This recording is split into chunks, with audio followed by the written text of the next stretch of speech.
Over the weekend, apparently, Dame Lillard's not so thrilled in Portland, and now everybody is trying to come up with a trade to get him to Philadelphia. How realistic is that? Is that the best trade with Portland? Is there another one that probably makes more sense? We'll dive into some possibilities. And I don't know, over the weekend, did we think any differently about Ben Simmons and the possibility of him actually staying here, which, remember, that's a possibility too. So Paul Hudrick is here, 97.3 ESPN.com. As I know, Paul, it seemed like the Sixers stuff was kind of cooling off. We're going to let the conference finals finish off here. And then Dame Lillard was like, you know what? Maybe I'm not so happy in Portland, or at least people are reporting that. He hasn't actually said that. But it seems that everybody would say, do that. Now, I don't know if you saw, I did the trade machine. Ben Simmons, Tyrese Maxey for Dame Lillard. It goes in. It's a success. However, it says it would decrease the Sixers' win total by 13 wins to make that trade. Some people value what Ben Simmons brings to this team, believe it or not. But in your mind, is a Dame Lillard, Ben Simmons swap even – is that a pipe dream? I wouldn't say it's a pipe dream at all, especially if Dame Lillard, if we are at the point – where, Chris, and I trust Chris Haynes reporting. He's normally pretty on point. He seems to have a good relationship with Dame Lillard. So I wouldn't be surprised if that was the source of that report. So, yeah, I mean, if Dame Lillard doesn't want to be in Portland anymore, he's going to want to go to a contender. He's going to want to go to a team where he has a realistic shot of winning a title.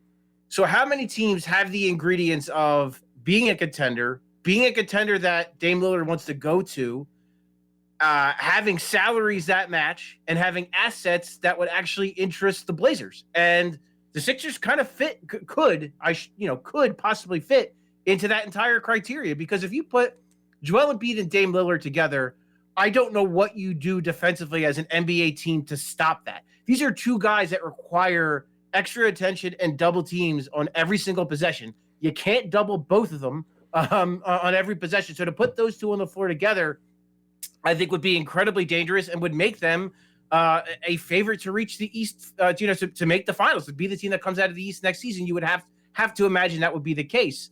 So if you're Dame Lillard, the intrigue of playing with a guy like Embiid, not only offensively but defensively too, because that's part of Portland's big issue, and what even what Neil Olshey even said is that defense is a big problem of theirs. Of course, if they lose Ben Simmons, the Sixers, their defense takes a hit, but they still have Joel Embiid. If they don't have to give up Matisse Thybulle, they still have Matisse Thybulle. So, I mean, they still have good defensive pieces to make something work. Plus, I imagine every veteran would be lining up to sign a minimum deal to come here to try to help, usher in a finals appearance. So, yeah, I just think, what other options, Mike, are really out there? Maybe Miami. Miami does have a couple intriguing young players.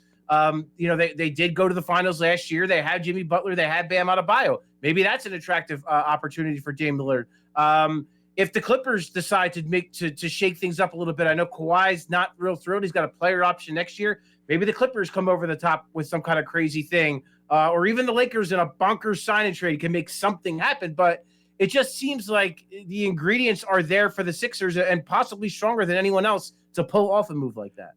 What about his running mate out there, C.J. McCollum? Is that something that would interest you? It sounds like everybody feels, that makes perfect sense. They need defense. You get Ben Simmons and what he brings. The Sixers need a pick-and-roll guy. They need someone that can score the basketball from the bounce, shoot the ball from long range. Does that make as much sense to you as a lot of people think it does for a deal with Portland? To me, I just think it's different. I don't think it's better. I think, sure, if you get CJ McCollum in here, he could create his own offense a little bit. He's a good finisher. He's got a good mid-range game. He's really, his three ball has improved. But he's also, on the other side of 30, he makes a max salary, makes a lot of money. And I'm not sure that the offensive impact he would make would kind of cover up the defensive loss they would be losing in Ben Simmons, if that makes sense. I don't know that it would be. I don't think it makes the Sixers better. I think it makes them better offensively, but does that make them a contender? Does that make them a team that I think, this team's going to be so much better, there's no way they lose in the second round? I'm not sure they get there with that. So that's that would be my concern with McCollum. I don't love the idea of a Ben Simmons for McCollum swap. I honestly think it benefits the Blazers more. And, to give Dame Lillard a guy like Ben Simmons to kind of, run pick and roll with, and maybe use Ben more as a four and a different type of role. There's not nearly as much pressure on him. I feel like that could benefit Portland more. So I wouldn't say I'm like totally unbelievably against it, Mike, but I personally think you could find a better deal. Let me ask you about, if you're trading Ben Simmons, are you looking for an established player to replace him, or are you okay getting a treasure chest of assets, multiple first-round picks, and go in that direction with more, salary matching, which is going to be hard because he makes, $30+ million. So you're going to have to find a veteran, most likely one of those guys that's either hurt, not playing, or just a really bad contract. But the bulk of that deal is that you're getting picks, or would you prefer to be a player-for-player swap and really changing the foundation of the 76ers with a veteran, younger veteran, most likely player? I think you have to get a player that fits Joel Embiid's timeline. I don't think you can get a bunch of draft picks. The only way I could see that working, the whole draft pick thing, is if they already have in their mind a team that would want those draft picks for one of their star players. And listen, Daryl Morey is one of the most creative executives to ever be an executive in the NBA. So if there's a guy who can figure that out, whether that's immediately like a 3 or a 4, let's not forget, like Daryl Morey was an architect of one of the arguably the most complicated trade ever, just to get Robert Covington into Houston. That's got Capella to the Hawks. So he's capable of doing things like this. He's not afraid to really get kind of outside the box and find ways to add on to add on teams, add on assets, whatever it takes. But I can't imagine a scenario where they trade Ben Simmons and all they come away with is picks or very young players. I think there would have to be a veteran player that could fit into Joel Embiid's timeline. Like I think, like I saw Zach Lower, mention on his podcast that like a Shai Gilgeous-Alexander could be a guy that maybe Oklahoma City actually doesn't want to build around, and they might look to move from him.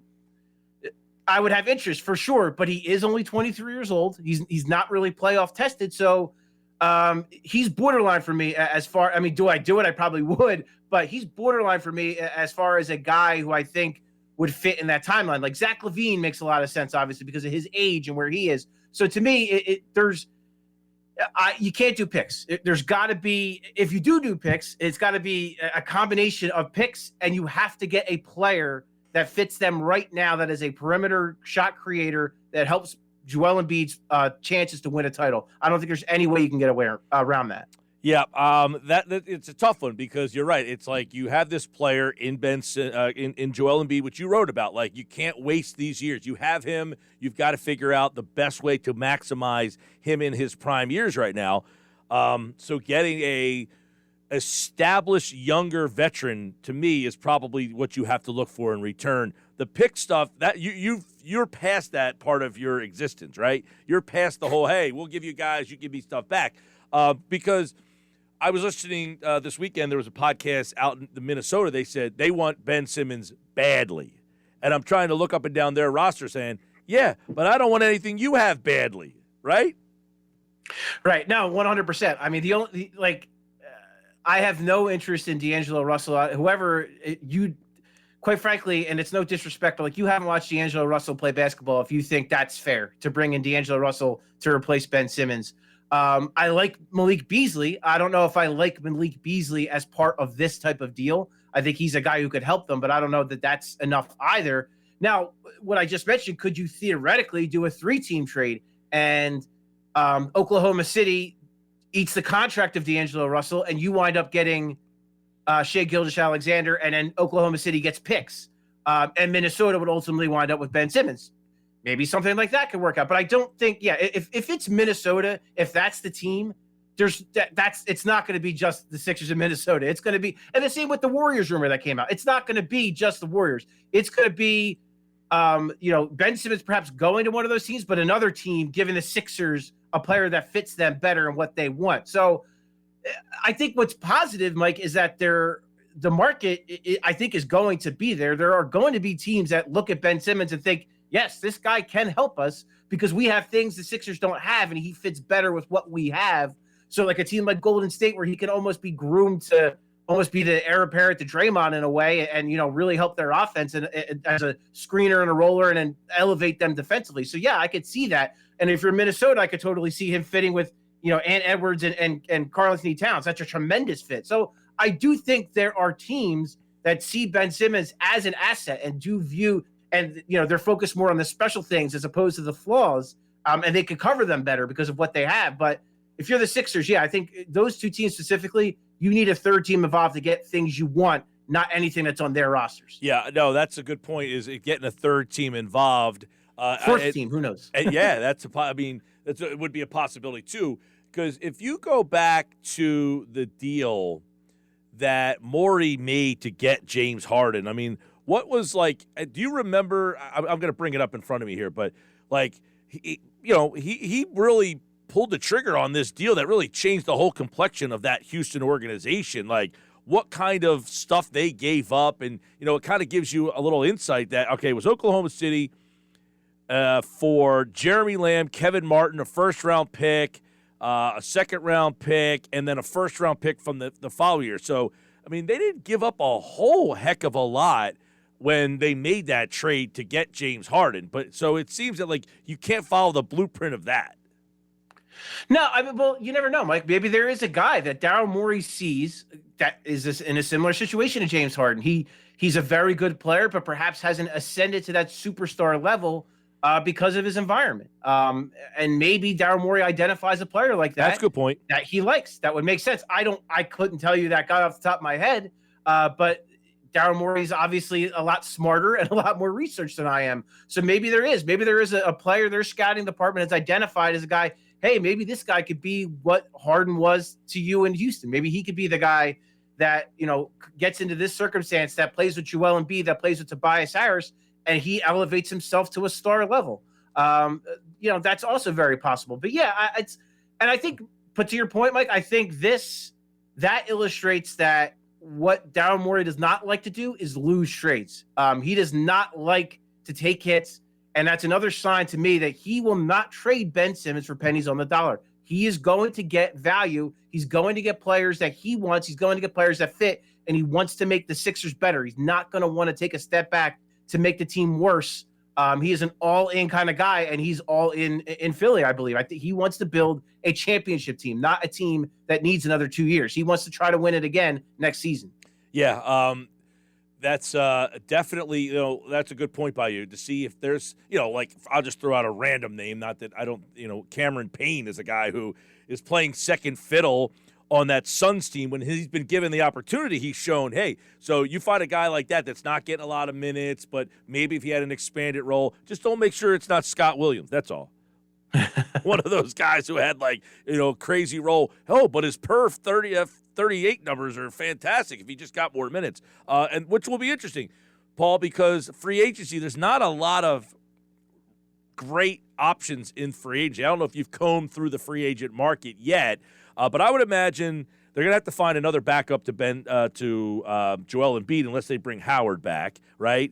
They're going to have to go down that road, and I would imagine that they're not going to be able to spend a lot of money in free agency, correct? No, I mean they're right up against it. When you have three max players, that's the reality of where you are. Yeah, and I mean, it's not like they won't have options though too. I mean, you could potentially use Danny Green's contract if you don't re-sign Danny Green. Potentially use his contract, his cap hold, in a sign and trade for someone that might want Danny Green.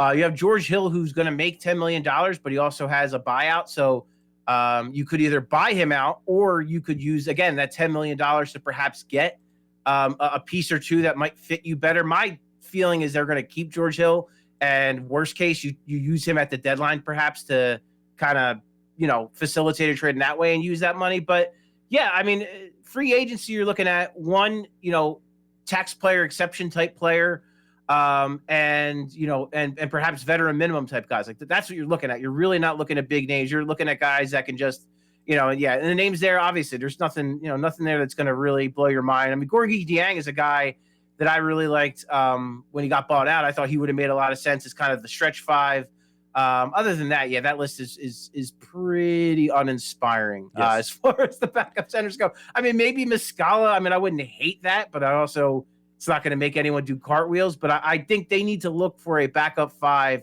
that offers a little bit more of stretch value, that can stretch the floor, especially if they wind up keeping Ben Simmons. They definitely need that. So that's the other thing, Mike. I think all these other moves, it's so contingent on what happens with Ben Simmons and if they find the value they want for him, or if they have to go into the season and try to either build his value back up or hope that he snaps out of it. It's gonna matter. It's gonna matter how they build their team around these guys. Rashawn Holmes is an interesting guy. They had him and traded him for $1 million. Yeah, it's never gonna. He's played himself out of any type of deal that he could be here. I mean, he's going to be able to probably find a starting role somewhere, I would think. I mean, maybe not, and he might not be like the guy somewhere, but I think someone will look to him and, or if the Kings even, consider re-signing him, or like a team like Charlotte would make a lot of sense, where he could kind of just pick and roll with LaMelo Ball all day. And, that could be a really fruitful two-man game there. So, I mean, I can't imagine a scenario where they could afford him. I think he's priced out of their range. Yep, and Nerlens Noel's another interesting one because he's a very good defensive player. Made $5 million this year with New York. I would imagine they don't want to lose him. No, I think they really like what they had in Nerlens. I would imagine he comes back. If not, if he does wind up leaving, it's going to again go to a team that could value him as a rim running big, screener, roller, rim protector, and there's going to be a team that could offer him a starting, again, a team like they can't afford him, but like a team like Golden State, where they don't need a guy. They don't need a Joel Embiid. They just need a guy who can block shots and can run rim to rim. So I think he'll find a fit somewhere. And again, probably be a little out of their price range. By the way, Cameron Payne is a free agent, but has priced himself out. Yes. He's another, the way he's played in this playoffs, this is a guy who was he was a lottery pick, I believe. So I mean, he's a guy that someone's going to see and be like, all right, he's just kind of reaching his potential. Like this is maybe possibly we're getting him on the ground floor here. So I'm sure there's a team that's going to have some cap space that's going to throw him a little bit of money and just see what he can do. All right, well, there you go. I know you're going to start hearing a lot of Ben Simmons for this guy, that guy. That will start happening here. We'll try to make sense of which ones are real, false, possible, not possible. Will he get traded? Won't he get traded? And these playoffs will continue. We'll see what happens. How about this, though? If Mike Budenholzer, who has apparently been fired already, right, and already they've hired replacements for him along the way, what happens if he makes the finals and wins it? Does he get to come back?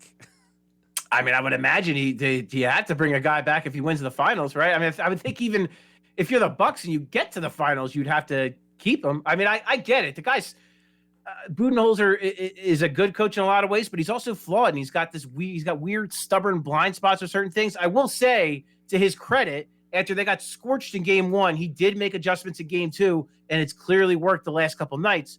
So if that happens, it's a good sign for him, and it's a good sign for the Bucks that he did that.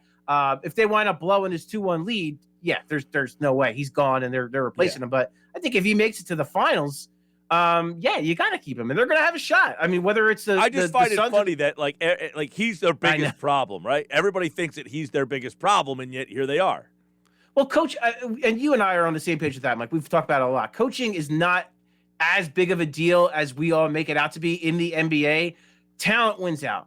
If you have the more talented team, you generally win. The Sixers had the more talented team than the Hawks, but their one talented player didn't play like it. So that's really why they lost. I mean, granted, again, Doc Rivers, some of his coaching decisions, not great. But if Ben Simmons is just okay, they still win that series. Yeah. So I think we all, and we experienced it with the Brett Brown era. We all focused way too much on what Brett Brown did and not enough on the players really not coming through and not giving, the team what it needed. That's the bigger thing. And I think that's what you're seeing with the Bucks. Chris Middleton had not been good. He really hadn't been. He's really struggled the last few. And then last night he was great. And that's why they won that game. In both series, sometimes it just comes down to players. In all the series, Middleton has not had really a good playoff at all. No, and he's a really good player, and he just struggled. So he needed to turn it around, and he did, and that's why they won that game. It's going to be wild to see if you can win the championship with Chris Middleton as your closer. Stranger things have happened, though. Right? My gosh, what a year. All right, Paul Hudrick, at Paul Hudrick. Follow him there for Sixers offseason, which will be a doozy. We'll have more covered for you at 97.3 ESPN.com. All right, Paul, take care, man. You too, man.